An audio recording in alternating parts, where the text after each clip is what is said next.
हाँ तो बच्चों, स्वागत है साइंस की एक नई क्लास में। बेटा, पिछली क्लास में हम लोगों ने पढ़ा था वियोजन अभिक्रिया के बारे में। हमारी जो आज की क्लास होगी उसमें बेटा हम लोग पढ़ेंगे अपनी नेक्स्ट टाइप, जो कि है विस्थापन अभिक्रिया। तो चलिए आज की क्लास शुरू करते हैं। अब बेटा, जो हमारी आज की क्लास में जो टॉपिक रहेगा वो है हमारा विस्थापन अभिक्रिया। अब बेटा, जो विस्थापन अभिक्रिया को समझने से पहले हमें सक्रियता श्रेणी अगर जिस बच्चे को याद होगी तो बेटा वही ये समीकरण को पूरा कर पाएगा। जो विस्थापन अभिक्रिया के समीकरण हैं सिर्फ वही बच्चा इनको पूरा कर पाएगा। तो इसके लिए जो आपको याद करनी पड़ेगी वो बेटा ये सक्रियता श्रेणी है। याद करने का तरीका मैंने बताया था। पॉपुलर साइंटिस्ट कनिंग made a zoo in London hot city made up of silver and gold. ठीक है। अब बेटा जो ये वर्ड लिखे हुए हैं, जो ये शब्द लिखे हुए हैं, इसका फर्स्ट लेटर एक एलिमेंट को बताता है, एक धातु के बारे में बताता है। जैसे पोटेशियम को है बेटा P, S से है सोडियम, C से है कैल्शियम, M से है मैग्नीशियम, A से है एल्यूमिनियम, Z से है जिंक, I से है आयरन, L से है लेड या फिर हिंदी में बोलते हैं सीसा, H से है बेटा हाइड्रोजन, C से है कॉपर या फिर बोलते हैं बेटा तांबा, M से है मरकरी, हिंदी में बोला जाता है पारा, सिल्वर तो बेटा सिल्वर या फिर चांदी कह सकते हो, गोल्ड भी बेटा गोल्ड ही रहेगा या फिर हिंदी में सोना। ठीक है, ये तो हो गए हमारे इन धातुओं के नाम। उसके अलावा जो हमारे ये अगली लाइन में लिखे हैं ये हैं बेटा इनके संकेत या हम जिन्हें बोलते हैं सिंबल्स। ठीक है, कि ये जो धातु हैं इनके सिंबल्स क्या क्या हैं। इनके सिंबल्स ये हैं। ठीक है बेटा, अब हम इसकी एक बार इसकी परिभाषा पढ़ लेते हैं फिर समझते हैं। तो विस्थापन अभिक्रिया की परिभाषा है बेटा, इन अभिक्रिया में अधिक क्रियाशील तत्व कम क्रियाशील तत्वों को उसके स्थान से विस्थापित कर देते हैं या फिर हम कह देंगे हटा देते हैं। ठीक है।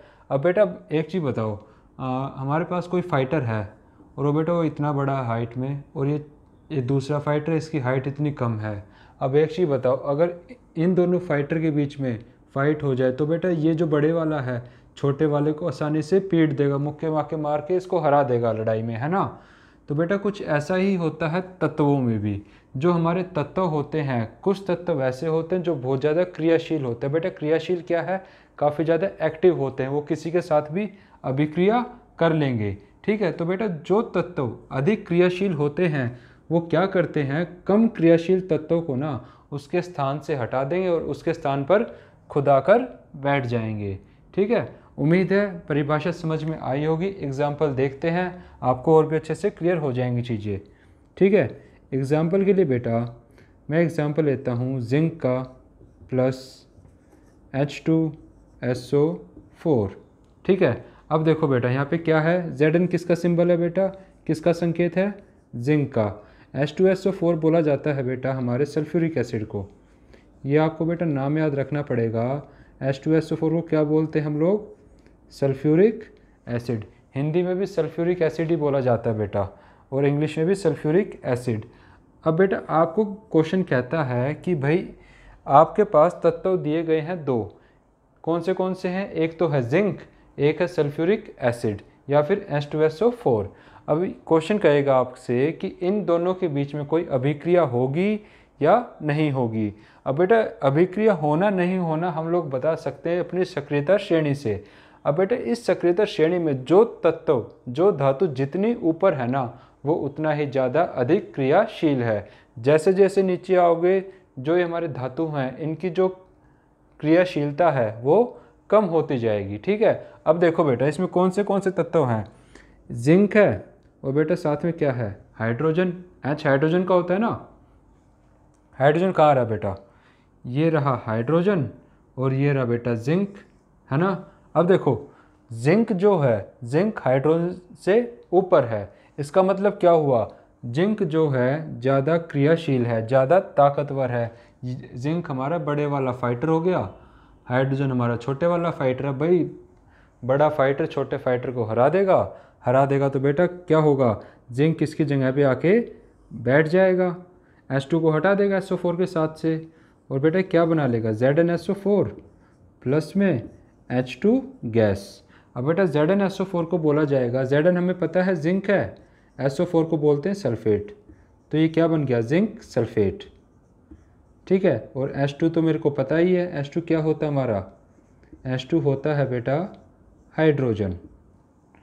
ठीक है, मुझे उम्मीद है आप लोगों को समझ में आ गया होगा विस्थापन अभिक्रिया के बारे में। विस्थापन अभिक्रिया में बेटा एक चीज़ हमें स्पेशल देखनी पड़ेगी, जो याद भी रखना आप लोग, इसमें जो तत्व दे रखे होंगे अभिकारक वाली साइड में, एक बेटा अकेला होगा और एक बेटा दूसरे के साथ होगा। ठीक है, ये चीज़ आप लोगों को याद रखनी पड़ेगी कि एक तो अकेला मिलेगा और एक किसी के साथ मिलेगा। एक दो एग्जांपल और देखते हैं, आप लोगों को और भी अच्छे से क्लियर हो जाएगी। एक बार वीडियो को पॉज करके इसकी परिभाषा और ये एग्जांपल कॉपी में लिख लो। इसके बाद हम देखते हैं अपनी अगला एग्जांपल। अब बेटा हमारा नेक्स्ट एग्जांपल जो है वो लिख लेते हैं, एग्जांपल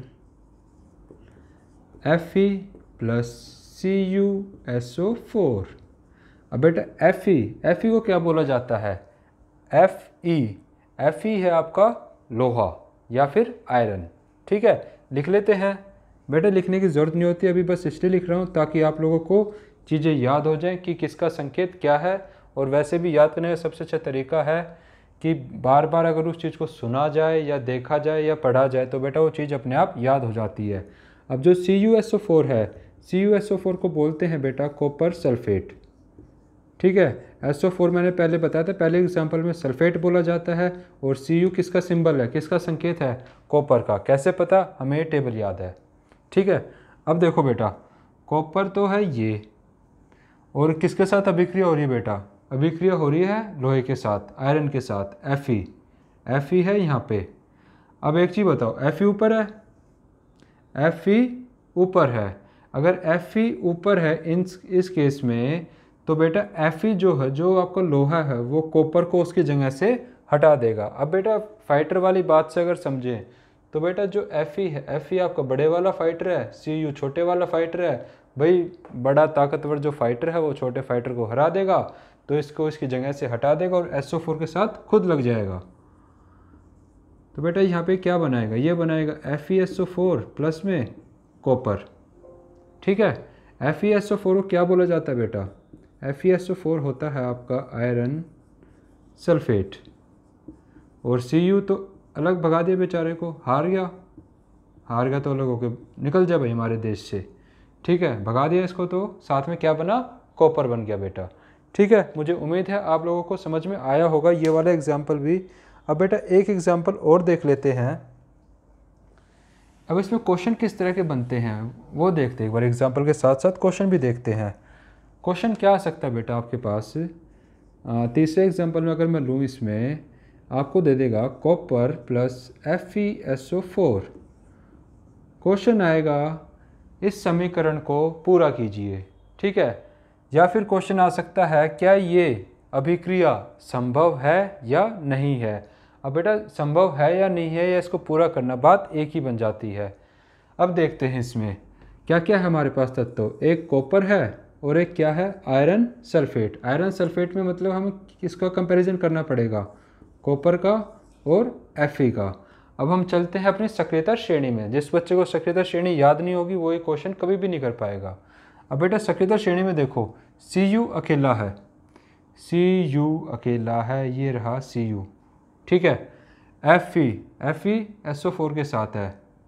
ठीक है, ये Fe है। इसका मतलब क्या हुआ बेटा, जो देखो जो हमारी श्रेणी थी इसमें भी Fe जो है Cu से ऊपर है। इसका मतलब क्या हुआ, Fe अधिक क्रियाशील है और Cu कम क्रियाशील है।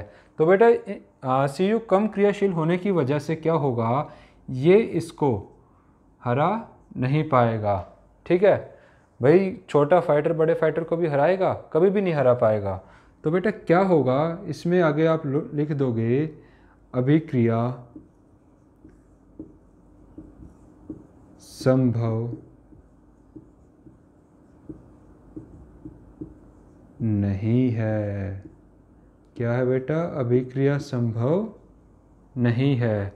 अगर आपसे क्वेश्चन में कारण पूछ ले क्यों नहीं है, तो आप लिख दोगे बेटा क्योंकि कॉपर लोहे से कम क्रियाशील होने की वजह से कॉपर लोहे को उसके स्थान से विस्थापित या फिर हटा नहीं पाएगा।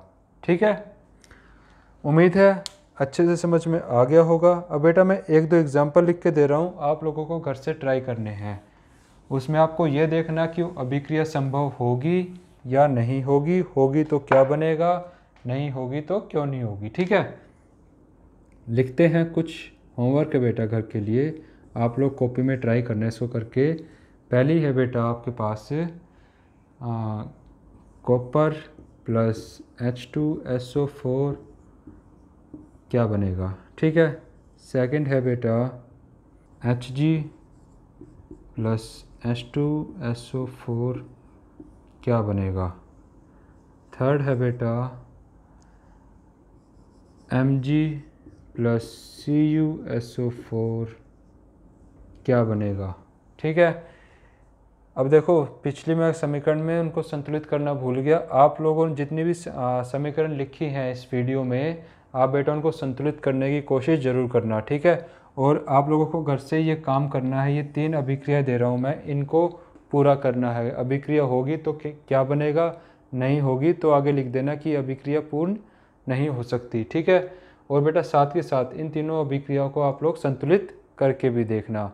मुझे उम्मीद है आज का जो हमारा टॉपिक था विस्थापन अभिक्रिया, आप लोगों को अच्छे से समझ में आ गया होगा। लेकिन फिर भी अगर किसी बच्चे कोई क्वेश्चन है या कोई डाउट है इस टॉपिक के रिगार्डिंग, तो बेटा आप लोग मुझसे अपने क्वेश्चन और डाउट शेयर कर सकते हो। शेयर करने का तरीका आप लोगों को पता है, कमेंट बॉक्स में अपने क्वेश्चन को मेंशन करके। और बेटा मैं कोशिश करूँगा आपके हर क्वेश्चन और हर डाउट को मैं क्लियर कर पाऊँ। एंड इन द एंड अगर आज की वीडियो पसंद आई हो, so please to like, share and subscribe my channel. Thank you.